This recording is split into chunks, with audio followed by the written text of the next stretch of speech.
Kas jõutreening annab inimesele veel midagi väga väärtuslikku lisaks tugevamatele lihastele ja luudele? Inimesed räägivad sellisest asjast nagu ainevahetuse aeglustumine vananedes. Ehk teisisõnu, noorena sain süüa, mida tahtsin ja nüüd lähen paksuks juba sellest, kui vaatan vale toitu. Selles väites on gramm tõde sees, ehk siis alates 25. eluaastast keskmise inimese puhkeoleku energiakulu hakkab langema umbes 2–4% iga 10 aasta tagant.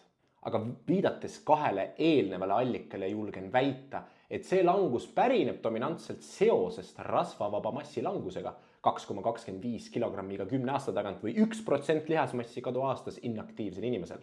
Ehk kui me sellisel määral ei kärbuks iga aasta, siis ka meie päevane energiakulu säiliks vananedes paremini.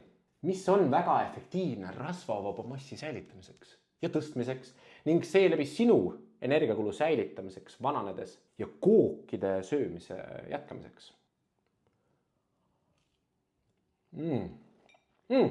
Ma tean seda. Jõutreening